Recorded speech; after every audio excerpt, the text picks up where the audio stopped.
Now let's go back to News 12 Nadia Galindo. That presser is starting. Looks like Mayor Eric Adams speaking first. Let's listen in.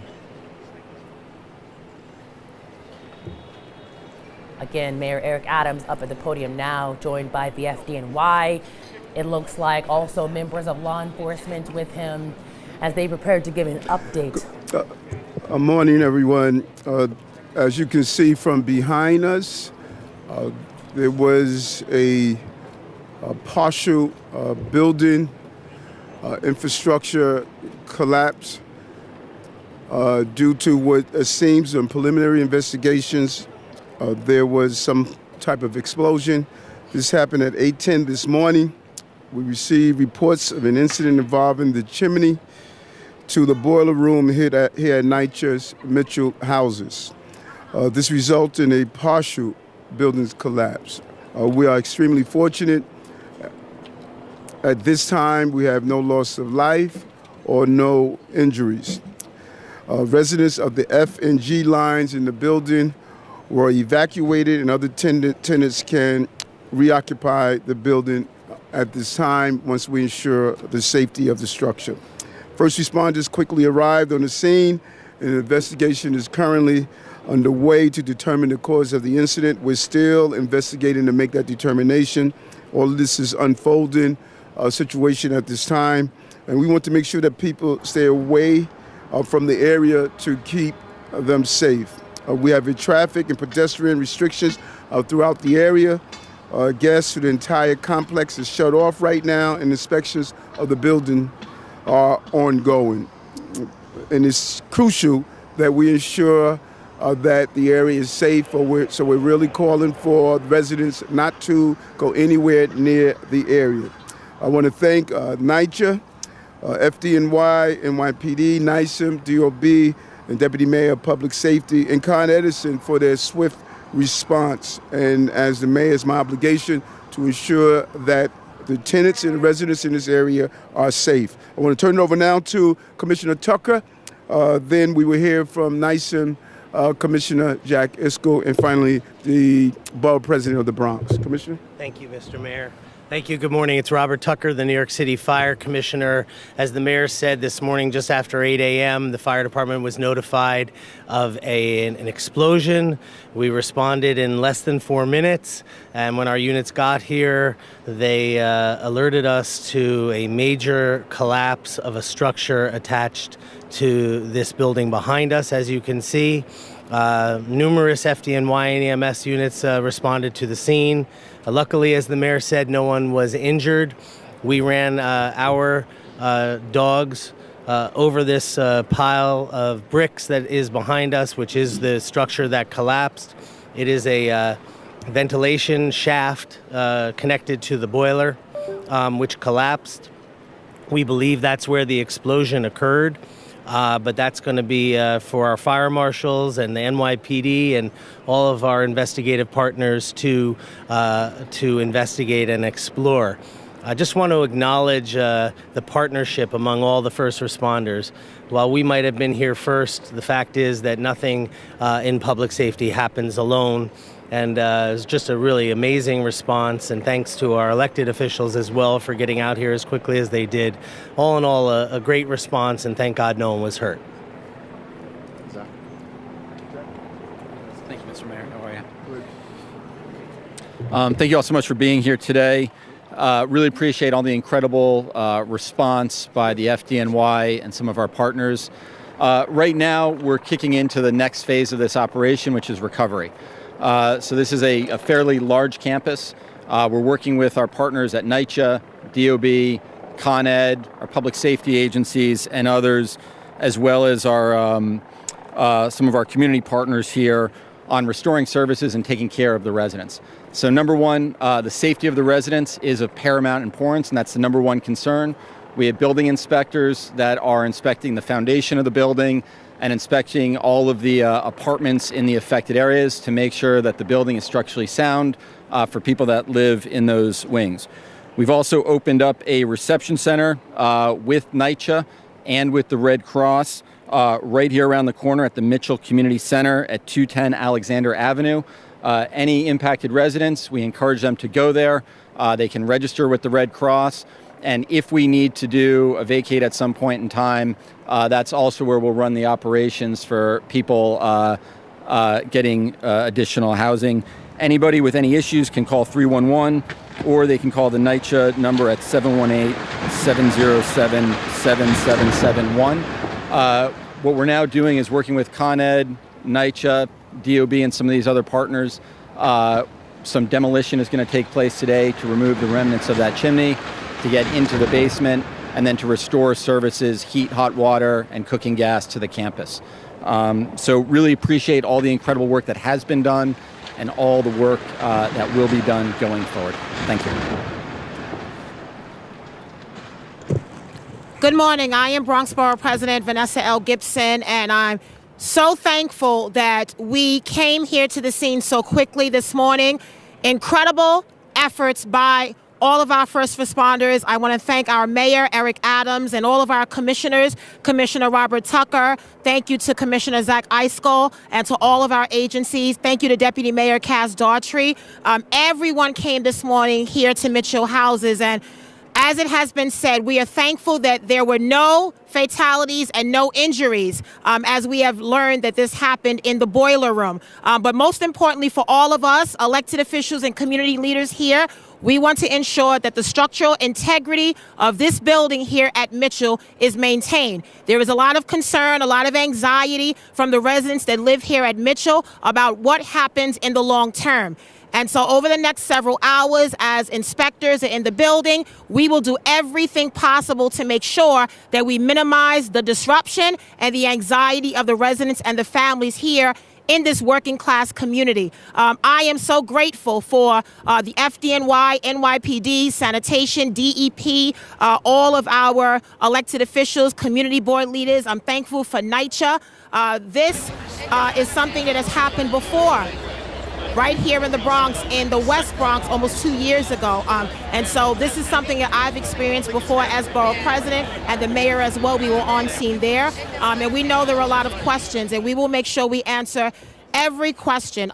When this happened earlier this morning, many people had already left for their day, going to work in other places. Children were in school. And so over the next several hours at the evacuation center, we will make sure that residents are provided with food and other necessities as we ensure that the inspections are done in an efficient manner to make sure that both short-term and long-term goals are met when it comes to the safety of the building and the residents here at Mitchell.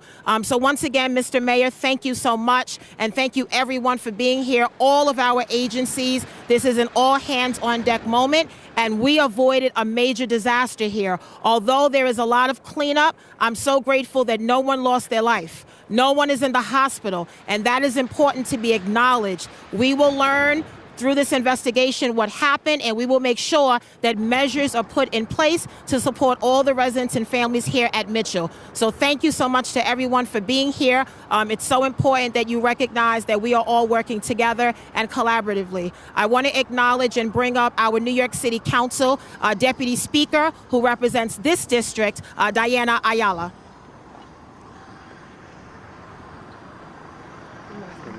And I'm bringing with me Assemblymember Amanda Septimo, who also represents this area. I wanted to say a few words in Spanish. You've heard, all of the details in English, pero quería decir que estamos hoy aquí en Mitchell Houses. Obviamente esta mañana tuvimos una explosión en el departamento del boiler que subió al área de la chimenea, y eso resultó en que la estructura se cayera parcialmente. Estamos tratando de identificar la causa exacta. Todavía tenemos los ingenieros y todo el personal que se encarga de eso están aquí, pero quería dejarles saber que a los inquilinos y las personas que están llamando, que están preocupadas, que gracias a Dios no hubo fatalidad, todo el mundo está bien, las personas que trabajan aquí, gracias a Dios, pudieron salirse del medio a tiempo, y ahora la prioridad es asegurar que la estructura de los apartamentos que estaban lo más cercanos a la línea F y G estén estructuralmente bien y que las personas puedan volver. En el caso de que no puedan volver, NYCHA ha identificado cuartos en hoteles en el área para poder relocar esas personas personas y les van a dar obviamente unos vouchers para que tengan para comer y para lo que necesiten. Y estamos también trabajando con los inquilinos si necesitan medicina y tienen que entrar al edificio para que alguien entre con ellos. A los que tienen mascotas, pues estamos también haciendo la diligencia para asegurar de que se las puedan llevar con ellos. Pero como dijo la portavoz, la presidenta del condado, tuvimos mucha suerte en este caso de que nadie salió herido de esto. Esto se puede arreglar, pero no tuvimos ninguna pérdida de vida, que fue un milagro en actualidad. No va a haber gas. Obviamente el boiler que se dañó, obviamente que explotó, es el boiler que prohíbe la calefacción y el agua caliente para todo el complejo. So, NYCHA va a traer unidades portables por ahora, temporariamente, y le seguiremos dando más información mientras venga, pero por ahora, gracias a Dios, está todo el mundo seguro. Estamos dando información, la Cruz Roja está aquí cogiendo los datos de las personas en el caso de que se tengan que relocar. Did you want to say something, Amanda? I'll be brief. I'm going to be brief, pero voy a comenzar en español. Nosotros sabemos hoy que fue un accidente grandísimo aquí en el Bronx. Se evitó una tragedia, pero nosotros tenemos que ver cuál fue la causa, porque nosotros solamente vemos problemas como este en lugares como lo de nosotros. Áreas como el Bronx, que no tienen recursos. Nosotros le mandamos recursos a NYCHA para asegurar que nuestros edificios pueden estar seguros, pero estamos aquí en esta emergencia. Nosotros tenemos que averiguar qué fue lo que pasó y por qué siempre pasa en lugares como el Bronx. Yo soy Amanda Séptimo, asambleísta aquí en el Distrito 84. Most of what needs to be said has already been said.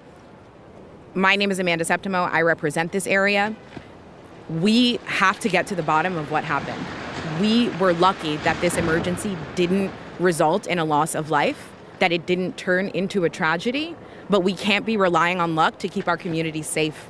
We send resources down from the state to make sure that boilers get fixed, to make sure that elevators get replaced. We have to get a clear accounting of what happened and who is responsible, because we cannot leave our tenants to hope that everything is happening the way that it's supposed to. And today is evidence of the fact that it absolutely is not. So I'm thankful to FDNY, to all of the first responders who are here, making sure that we can get this building to a place where people can feel comfortable living in it. But what I look forward to most is tenants getting back inside there, us making sure that they actually feel safe, and getting to the bottom of what happened here today. Thank you. I want to hear from NYCHA.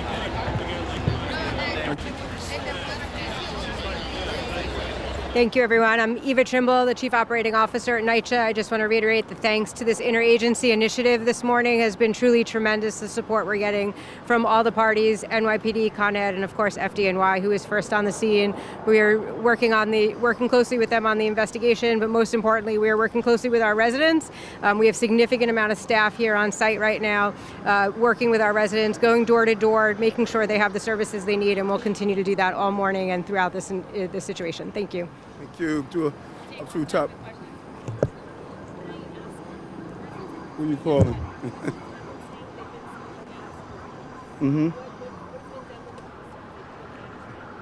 That's part of the investigation to determine if there was a gas leak here.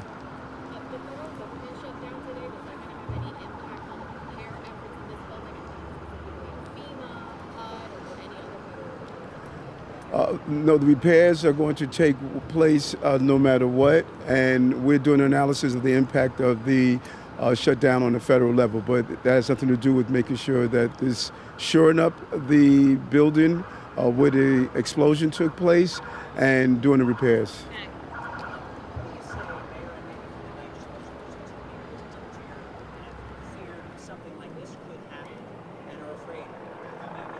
Well, it's not lost on me that October 1st is the first day that heating is turned on, and I think that all of us should use this as a reminder that your boilers have been sitting idle throughout the entire summer, and so when you flip those switches, and in fact I have to do the same on my small building, to make sure you see if there's a smell of gas, just take an extra step of precaution. Hundreds of NYCHA housing throughout the city. Today, this switch is going to be flipped to turn on their boilers, and we're going to make sure as safety as possible. No one woke up this morning and said we wanted an explosion here at this building. Our thousands of NYCHA's employees are dedicated and committed public servants. Anytime anyone that knows that when gas is involved, you want to be take as much precaution as possible. And when things like this happen, you investigate to determine how do we alleviate, if not eradicate it from happening in the future.